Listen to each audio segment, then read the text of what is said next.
ಕೆಲವು ತಿಂಗಳ ಹಿಂಭಾಗದಲ್ಲಿ ಪರಿಪೂರ್ಣವಾದಂಥ ಆಶೀರ್ವಾದವನ್ನು ಬೇಡಿ ನೂರಾರು ಕಾರ್ಯಕರ್ತರು ಈ ಒಂದು ಕ್ಷೇತ್ರಕ್ಕೆ ಆಗಮಿಸಿ ದೇವಿಯಲ್ಲಿ ಮರೆಯಲ್ಲಿ ನಿಟ್ಟಿರ್ತಕ್ಕಂಥ ಸಾಕ್ಷಿಗಳು ಇರ್ತಕ್ಕಂಥದ್ದಿರುತ್ತೆ.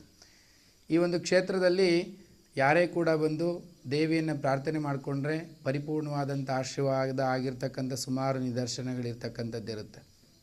ಹಾಗಾಗಿ 2016ನೇ ಇಸ್ವಿಯಲ್ಲಿ ಮಾಜಿ ಪ್ರಧಾನಮಂತ್ರಿಗಳಾಗಿರ್ತಕ್ಕಂತಹ ದೇವೇಗೌಡರು ಸಾಹೇಬರು ಕೂಡ ಇಲ್ಲಿ ಚಂಡಿಕಾ ಯಾಗವನ್ನು ಮಾಡಿಸಿದರು.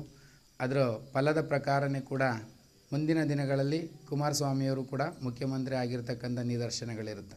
2016ರಲ್ಲಿ ದೇವೇಗೌಡರು ಕೂಡ ಇಲ್ಲಿ ಚಂಡಿಕಾ ಯಾಗವನ್ನು ಮಾಡಿಸಿರ್ತಕ್ಕಂಥ ನಿದರ್ಶನಗಳಿರುತ್ತೆ. ಅವತ್ತು ಕೂಡ ದೇವಿಯ ಆಶೀರ್ವಾದ ಪ್ರಾಪ್ತಿಯಾಗಿತ್ತು. ನಂತರ ಮಾನ್ಯ ಕುಮಾರಸ್ವಾಮಿಯವರು ಕೂಡ ವಿಶೇಷವಾಗಿರ್ತಕ್ಕಂಥ ಒಂದು ಅಧಿಕಾರವನ್ನು ಭಗವತಿ ನೀಡಿರ್ತಕ್ಕಂಥ ನಿದರ್ಶನಗಳು ಕೂಡ ಇರ್ತಕ್ಕಂಥದ್ದಿರುತ್ತೆ. ಅದೇ ಪ್ರಕಾರವಾಗಿ 2024ನೇ ಇಸವಿಯಲ್ಲಿ ನಿಖಿಲ್ ಕುಮಾರಸ್ವಾಮಿಯ ವಿಚಾರವನ್ನು ದೇವಿ ಮುಂದೆ ಪ್ರಸ್ತಾಪವನ್ನು ಮಾಡಿದಾಗ ಅದೇ ಪ್ರಕಾರವಾಗಿ ಆ ಒಂದು ಕ್ಷೇತ್ರದ ಸುಮಾರು ಕಾರ್ಯಕರ್ತರು ದೇವಾಲಯಕ್ಕೆ ಭೇಟಿ ಕೊಟ್ಟು ದೇವಾಲಯದಲ್ಲಿ ಪೂಜೆಯನ್ನೆಲ್ಲ ಸಲ್ಲಿಸಿ ನಂತರ ಅವರ ಜಾತಕದ ವಿಶ್ಲೇಷಣೆಯನ್ನು ಮಾಡಿಸಿ ನಂತರ ಜಾತಕಕ್ಕೆ ಸಂಬಂಧಪಟ್ಟಂಥ ಕೆಲವೊಂದು ವಿಧಿವಿಧಾನಗಳನ್ನೆಲ್ಲವನ್ನು ಕೂಡ ಕೇಳಿದಾಗ ಅಮ್ಮನವರು ಕೂಡ ಅದಕ್ಕೆ ಆಶೀರ್ವಾದವನ್ನು ಮಾಡಿರ್ತಕ್ಕಂಥ ನಿದರ್ಶನಗಳು ಕೂಡ ಈ ಹಿಂದೆಯೇ ಕೂಡ ಅಮ್ಮನವರ ಆಶೀರ್ವಾದವನ್ನು ಮಾಡಿದರು.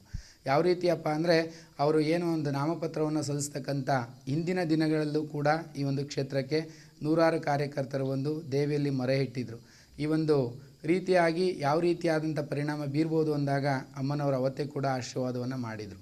ಹಾಗಾಗಿ ಈ ಚನ್ನಪಟ್ಟಣ ವಿಧಾನಸಭೆಗೆ ಸಂಬಂಧಪಟ್ಟಂತಹ ಈ ಒಂದು ವಿಚಾರದಲ್ಲಿ ಅವರಿಗೆ ಭಗವತಿಯ ಪರಿಪೂರ್ಣವಾದಂಥ ಆಶೀರ್ವಾದ ಹಿಂದೆಯೇ ಕೂಡ ಆಗಿದೆ. ಯಾಕೆಂದರೆ ಹಿಂದೆಯೇ ಕೂಡ ಆ ಅಮ್ಮನವರ ಆಶೀರ್ವಾದವನ್ನು ಮಾಡಿದರು. ಅದೇ ಪ್ರಕಾರವಾಗಿ ಮುಂದಿನ ದಿನಗಳಲ್ಲಿ ಕೂಡ ಆಶೀರ್ವಾದವನ್ನು ಮಾಡ್ತಾರೆ ಮತ್ತು ಅವರಿಗೆ ಒಳ್ಳೆ ರೀತಿಯಾದಂಥ ಅನುಗ್ರಹ ಆಗ್ತಕ್ಕಂಥದ್ದಿರುತ್ತೆ. ಅಮ್ಮನವರು ಒಪ್ಪಿಗೆಯನ್ನು ಸೂಚಿಸಿದ್ದಾರೆ. ಅವರಿಗೆ ಒಳ್ಳೆಯ ಒಂದು ಅನುಗ್ರಹ ಆಗ್ತಕ್ಕಂಥದ್ದು ನಂತರ ಜಯಶೀಲರಾಗ್ತಕ್ಕಂಥ ಎಲ್ಲ ಅನುಗ್ರಹವನ್ನು ಕೂಡ ಅಮ್ಮನವರು ಮಾಡಿಕೊಡ್ತಾರೆ. ಕೂಡ ಶುಭವಾಗಿರ್ತಕ್ಕಂಥದ್ದೇ ಇರುತ್ತೆ. ಈ ಬಾರಿನಲ್ಲಿ ಅವರಿಗೆ ಖಂಡಿತವಾಗಿ ಕೂಡ ಅಮ್ಮನವರ ಆಶೀರ್ವಾದ ಆಗಿರೋದ್ರಿಂದ ಖಂಡಿತವಾಗಿ ಕೂಡ ಗೆಲುವು ಖಚಿತವಾಗಿರ್ತಕ್ಕಂಥದ್ದಿರುತ್ತೆ.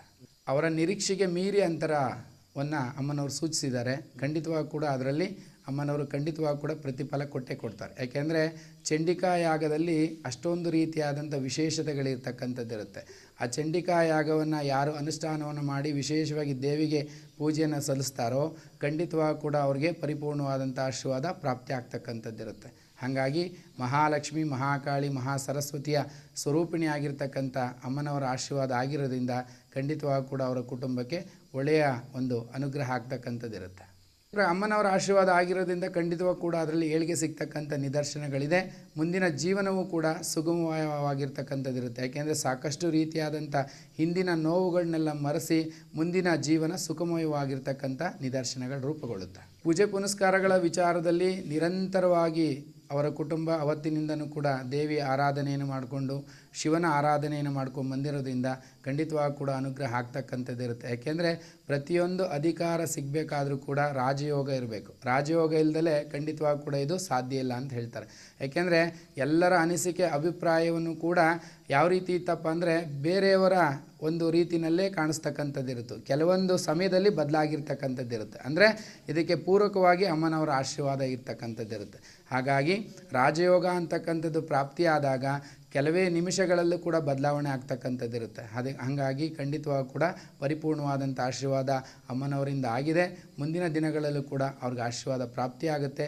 ಕೆಲವೊಂದು ರೀತಿಯಾದಂಥ ಸಮಯ ಕಳೆದೋಗಿದೆ. ಮುಂದಿನ ಜೀವನ ಸುಖಮಯವಾಗಿರ್ತಕ್ಕಂಥ ಜೀವನ ಪ್ರಾರಂಭವಾಗುತ್ತೆ. ಉನ್ನತ ಅಧಿಕಾರಗಳನ್ನು ಅನುಭವಿಸ್ತಕ್ಕಂಥ ಅನುಗ್ರಹ ಕೂಡ ಪ್ರಾಪ್ತಿಯಾಗುತ್ತೆ. ಅಂದರೆ ಮಾತೃದೇವೋಭವ, ಪಿತೃದೇವೋಭವ, ಆಚಾರ್ಯ ದೇವೋಭವ, ಅತಿಥಿ ದೇವೋಭವ ಅಂತ ಹೇಳ್ತೀವಿ. ಅಂದರೆ ಈ 4 ಜನದ ಆಶೀರ್ವಾದವನ್ನು ಕೂಡ ಅವರು ಪಡ್ಕೊಂಡಿದ್ದಾರೆ. ಮೊದಲನೇದಾಗಿ ತಾಯಿ ತಂದೆಯರ ಆಶೀರ್ವಾದವನ್ನು ಪಡ್ಕೊಂಡಿದ್ದಾರೆ, ಮತ್ತು ಗುರು ಹಿರಿಯರ ಆಶೀರ್ವಾದವನ್ನು ಪಡ್ಕೊಂಡಿದ್ದಾರೆ, ಮತ್ತು ಅತಿಥಿಗಳ ಆಶೀರ್ವಾದವನ್ನು ಕೂಡ ಪಡ್ಕೊಂಡಿರ್ತಕ್ಕಂಥದ್ದಿರುತ್ತೆ. ಹಾಗಾಗಿ ನೂರಾರು ಜನರ ಒಂದು ಆಶೀರ್ವಾದ ಪ್ರಾಪ್ತಿಯಾಗಿರ್ತಕ್ಕಂಥದ್ರಿಂದ ಖಂಡಿತವೂ ಕೂಡ ಆ ಒಂದು ಕ್ಷೇತ್ರದಲ್ಲಿ ಅವ್ರಿಗೆ ಒಳ್ಳೆ ರೀತಿಯಾದಂಥ ಅನುಗ್ರಹ ಅಮ್ಮನವ್ರು ನೀಡಿದ್ದಾರೆ, ಮುಂದೆನೂ ಕೂಡ ನೀಡ್ತಾ ಬರ್ತಾರೆ. 2 ಚುನಾವಣೆಗಳಲ್ಲಿ ಅವರಿಗೆ ಸ್ವಲ್ಪ ಹಿನ್ನಡೆ ಆಗಿರ್ತಕ್ಕಂಥ ಸಂದರ್ಭದಲ್ಲೂ ಕೂಡ ಈ ಒಂದು ಕ್ಷೇತ್ರಕ್ಕೆ ಜನ ಬಂದು ಕೇಳಿದರು. ಅವತ್ತು ಕೂಡ ನಾನು ಸೂಚಿಸಿರ್ತಕ್ಕಂಥದ್ದು 2023 ನಂತರ ಅವರಿಗೆ ಒಳ್ಳೆಯದಾಗುತ್ತೆ ಅಂತಕ್ಕಂಥದ್ದನ್ನ ಸೂಚಿಸಿದ್ವಿ. ಅದೇ ಪ್ರಕಾರವಾಗಿ ಈ ಒಂದು ಯೋಗ ಈಗ ಪ್ರಾರಂಭವಾಗಿದೆ. ಮುಂದಿನ ದಿನಗಳಲ್ಲೂ ಕೂಡ ಭಗವತಿಯ ಪರಿಪೂರ್ಣವಾದಂಥ ಆಶೀರ್ವಾದ ಆಗುತ್ತೆ. ಕಹಿ ನೆನಪುಗಳೆಲ್ಲ ಮಾಯವಾಗಿ ಒಂದು ಒಳ್ಳೆಯ ರೀತಿಯಾದಂಥ ಅನುಗ್ರಹ ಆಗ್ತಕ್ಕಂಥದ್ದಿರುತ್ತೆ.